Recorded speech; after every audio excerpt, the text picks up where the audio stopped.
Don't panic over petrol, says the government, as it signals a softening on visas for foreign truckers. But can this really solve the acute supply issues? In the last half hour, another Downing Street statement reassuring the public over ample petrol supplies after some forecourt queues and fuel limited to £30 in one chain with hundreds of stations. When, months ago, the haulage industry first flagged problems in the way our shops, petrol stations and public services are supplied, they told government visas for European workers was the most important answer. That blockage in the plumbing of our entire economy has now materialised. But ministers said not just that this was no issue, but that fewer foreign truckers, helping drive up wages for British truckers, was just the sort of economic change Brexit Britain expected.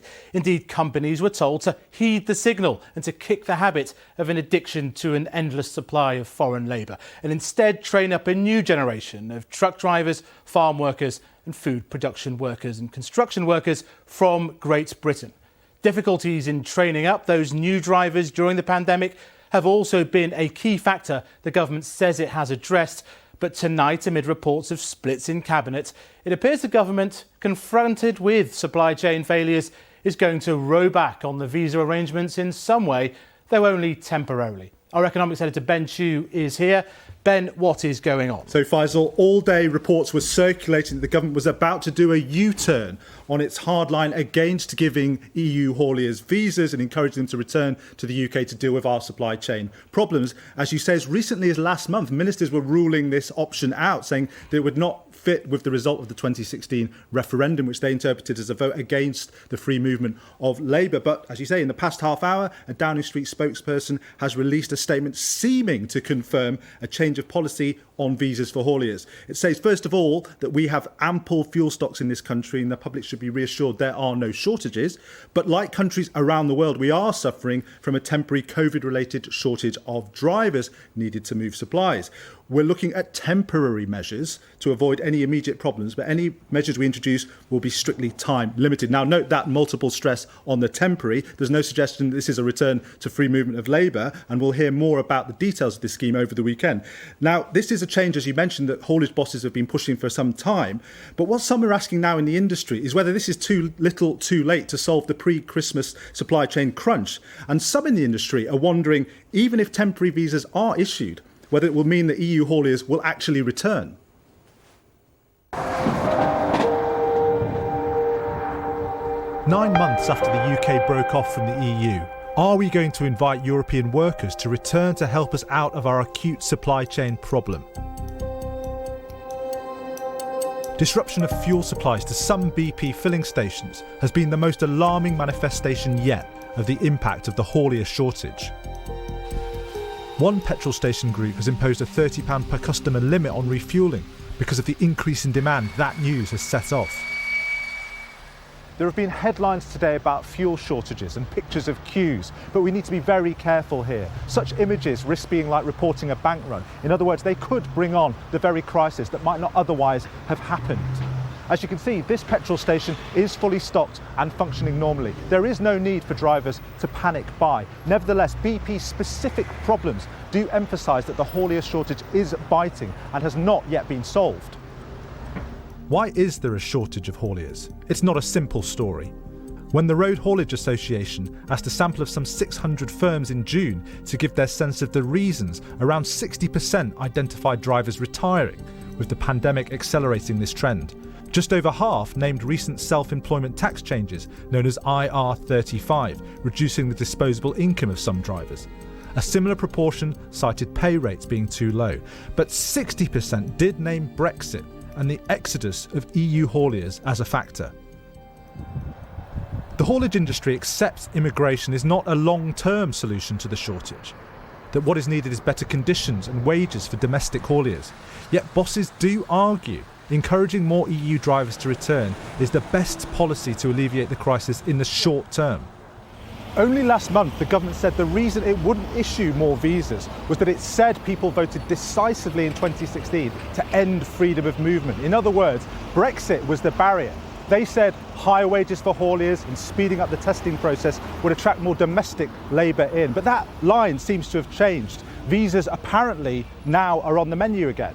Now that may have political ramifications, but the tough economic question is whether even a visa relaxation will be enough to solve the problem in the short term. Will these workers want or be able to return in such a short time frame to make a difference?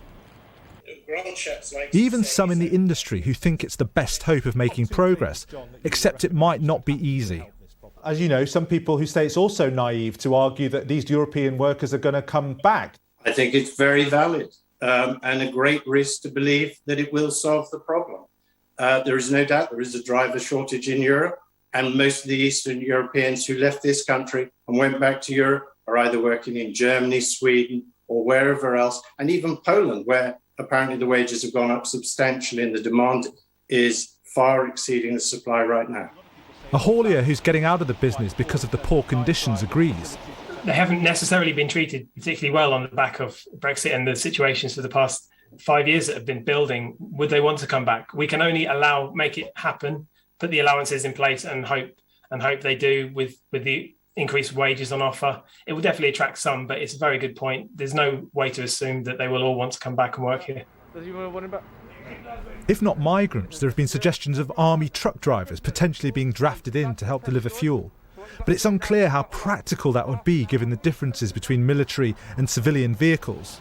Either way, senior industry figures are now stressing that we should temper expectations that this crisis is on the verge of resolution. There's no chance of solving the problem before Christmas, and there's no chance of solving this problem in 2022 either. It is much more embedded than a short-term solution. Another year of supply chain stress? Surely the last thing ministers concerned about a winter cost of living crisis want to hear. Joining me now is the Conservative Lord Lilley and the Director of the HGV Recruitment Centre, Marc Fels. We did ask the government to join us tonight, but no one was available. Marc, let's start with you. Good evening. This has been a chronic problem for years. What's turned it into an acute problem right now? Well, I think there's three factors that have been in play here. The first one is there's been a lack of newly qualified drivers, and that was very evident. The writing was on the wall for that as early as last summer, as the government published figures started to show that we were training infinitely less drivers, and that manifested more as we went into the first and second lockdown. So we were 30,000 drivers short compared to any normal given year, newly qualified. Secondly, in April, the government pushed ahead with their IR35 legislation, which meant that limited company drivers ceased to be able to work that way, and that put a lot of people off actually staying in the industry. And thirdly, we obviously had Brexit, and no one could predict that soon after Brexit we would have a global pandemic, which I think sped up the departure of the foreign labour pool much quicker than anybody expected. And maybe the return as well was the issue. But do the visas, does a change in approach to visas, what does that do to this situation ahead of Christmas? I think if we consider the very well documented driver crisis is now 100,000 drivers, and it's estimated that 20,000 drivers left during the pandemic, I think it would make a small improvement. I'm not convinced with the IR35 legislation and the better working conditions in Europe that actually many of those drivers will return, but I think we need to look at other solutions to fix this problem longer term. This is the self-employed tax legislation that would affect both foreign and domestic truckers. Correct. Okay, so what about the argument, it seems to be clear that there have been big bonuses being paid for domestic truckers now. Yes. The argument that restricting the EU workers has pushed up wages for domestic UK truckers. Well, I think it has. We've seen. You'll see it. Yes, I'm recruiting roles now at least 20-25% more than we would have done before the pandemic began. So yes, salaries have gone up, which. So happy days for the truckers. Yeah, to an extent, yes. I mean, the pool is not growing, so certain roles are paying more. But yes, drivers are now receiving more than they did in the past, which can only be a good thing for them. Okay, let me bring in Lord Lilley. Thank you for joining us tonight. So when you look at this and you look at the situations that we're seeing in various supply chains, I mean, you can sort of draw a line of accountability here. In June, pretty clearly, it was expressed from the industry that they needed these extra visas. And 3 months later...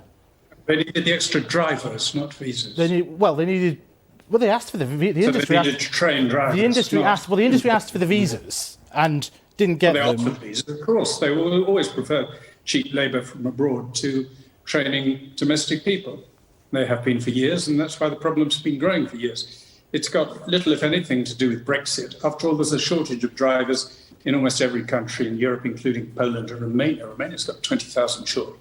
Now, if those who were formerly working here all returned there, they ought to have a surplus of drivers, not a shortage. It's due to the pandemic and, in our case, to a long-term problem. But we should remember the warning in a report by the United Nations International Labour Organization, which said, and I quote, "What may begin as a simple temporary shortage of trained native workers can be made considerably more permanent by attempting a quick fix from migrant labour." And that's what we constantly do in this country. We do it with nurses, we do it with doctors, we do it with HGV drivers. We've got to get into the habit of training people up, of paying people enough to persuade them to get qualifications in this country, rather than depressing pay and discouraging training, both by employers and employees in this country. But that was the argument the government made. Opportunity to do that. That was the that was the argument the government made to the haulage industry in June, and now we face this crisis in supply chains, and you know that the just-in-time delivery system requires the confidence of consumers, and a solution that the haulage industry has asked for has been repeatedly rejected, and not just rejected, said actually we like the fact that there are fewer workers because eventually wages will go up for domestic workers. But is this not the price we're paying for that medium-term wish? Well, of course we have to pay the right wage for the job. If you want to depress the pay of British workers and employ cheaper workers from abroad, well, that's not what I, as a parliamentarian, am here for. My job is to try and see that the living standards in this country rise. And the only way living standards can rise if we cease to believe that we should recruit all skills from abroad and start believing that our first priority should be to train people in this country, whether it be in HGV or in nursing, where we turn 20,000 or more applicants away from nursing courses every year, or doctors, where we turn more than half of all applicants away. Well, forgive me, you've made that point, You've made that point, Lord Lilley. But right now, the issue is the availability of drivers. It's not a majority. We're talking a few tens of thousands of truckers that are badly needed right now, and the solution the haulage industry wanted was rejected. And whatever the long-term consequences of that, there's a short-term cost to ordinary consumers. And are you willing to be accountable for that cost that we're seeing in petrol forecourts, in some supermarkets and in other supply chains? So far, the petrol problem is one of panic buying, not a real serious disruption in supply because of shortage of drivers. But I am prepared to see more training. Marc Fels said that, or one of your interviews said that during the summer, 30,000, or during the pandemic, 30,000 fewer people were trained than normal. Well, why can't we persuade those people now to come forward and be trained? But isn't that the point, Lord Lilley, is that they weren't trained, and now we have a crisis between now and Christmas that's a short-term and immediate? The people who in normal circumstances, had there not been a pandemic, would have got training, didn't. So what are we doing now to train them? How long does it take to train them? What are we doing to get back people who've retired prematurely? If they're going to get now rather more than they were getting before, will not some of them come back? But you mentioned that this issue is the same throughout Europe, but we're not seeing issues, you're not seeing chains of petrol stations having to only sell £30 or €30 worth of petrol in Romania or Poland or Germany. We're not seeing issues on shelves there too. There is a global issue, isn't there, about the rebound from the pandemic, but there's extra issue too.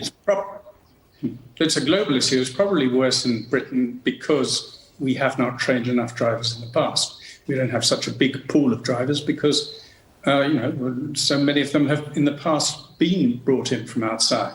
Well, we've got to get into the habit of training our own people into higher skilled jobs, rather than leaving Britons doing unskilled jobs and importing skilled workers from abroad. So, Marc Fels, what is the solution? And is there not a contradiction between the short-term issue this Christmas and the long-term hope to train people and pay people more in the future? Well, I think there's a couple of things we need to consider here. The first one is, and I watched your show last night, that people are talking about the fact that young drivers are struggling to sort of join the industry, don't want to join the industry, but the barrier to entry is cost. To acquire both licences costs nearly £4,000, and the government do not recognise driving as a vocation. If it was recognised as a vocation, we would have access to funding, to grants, to student loans, to actually allow drivers to join the industry, because people do want to join. My business specialises in newly qualified drivers, and we take phone calls every day, from 20, 30 phone calls a day of people wishing to actually join the industry, but they can't afford to do it. So we're saying that we want to train